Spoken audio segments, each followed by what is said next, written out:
Hello, we'll be looking at WATTHEWASM write-up in Google CTF category. Uh, can you explain React without JavaScript? That's the question.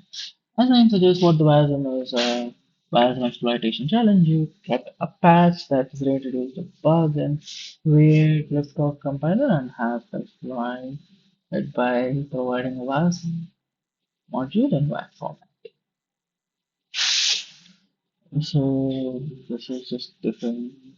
Here, there's a function called print flag, which is printing the flag of the slash flag. Okay. List of register budget so that line is removed and print budget is equal to print of set the number registered. Be careful not to cause caching for instance. HTML of the caching code, register 10 point override instance. Okay. Load instance field. Understand, but fine. We can see that after the patch, we are creating new temporary registers and directly loading the field from as an instance using code. There is a comment warning us not closer.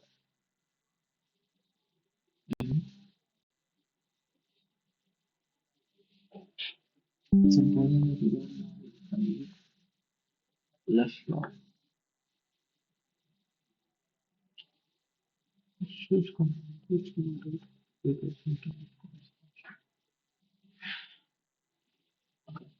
let's see. Like, for some extra information, you can check out the code. Domain code search using lane feature. This leads to chromebug.com this, which has a bit more background about what the bug was. We had two CF issues before we hit Chromebug this, and we are able to this change the cache state on the path that only gets conditionally executed. As a result, the cache state is wrong if the path didn't get executed. Okay, looks like we've modified the cache state in a place where we shouldn't. Why is that a problem? Liftoff. As mentioned before, Liftoff is one of the WASM compilers in V8. In particular, it's the baseline compiler that it gets executed at the first time you initiate the module and run the function inside. So, what's the cache state in the Liftoff? WASM is a stack-based machine. Check out the example in the WASM format. This, and we have these two. Okay, it pushes the constants to and pops this in back. Okay. In the left of compiler, we translate this to zero x64 machine code, and we obviously want to use CPU registers to store the values. That means we need to type which random value is mapped to the CPU register. And since we have a limited number of registers, we also need to fill the values the machine start from time to time. This is what being tracked in the cache state object. And now, whenever we do a control flow transfer, like executing a conditional branch or jumping back in a loop, we need to ensure that the cache state fits the cache CPUC attribute.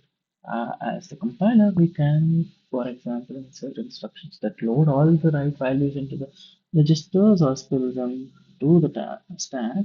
The bug is of, in our case, is that we run the conditional branch that instruction instructions that were emitting might not get executed.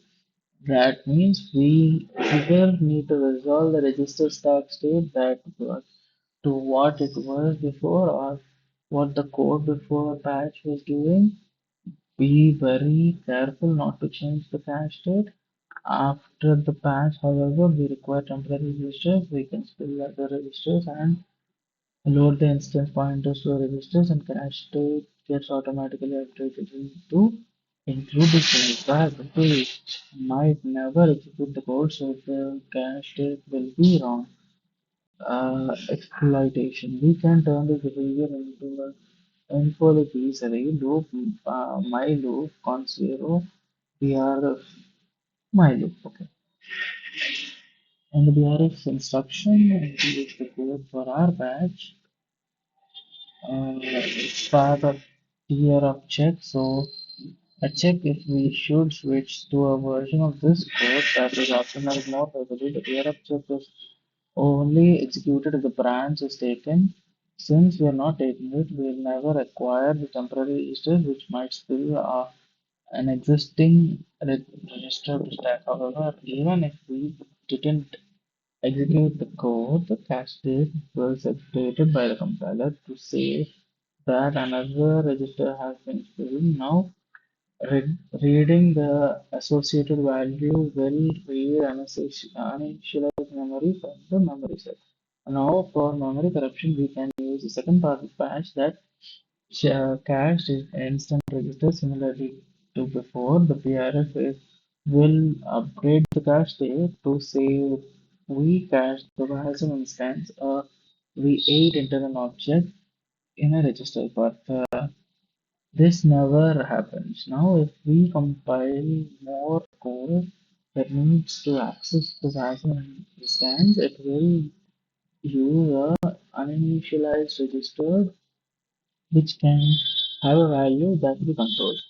Through different code paths, you can turn this either into an arbitrary memory read write or direct PC control. I added a print flag function to patch the convenience. You just need to set up the machine stack and some control values field register, trigger the bug to point the cache instance to a control register, and finally call the call underscore indirect, which will use your fake instance to get UPC control.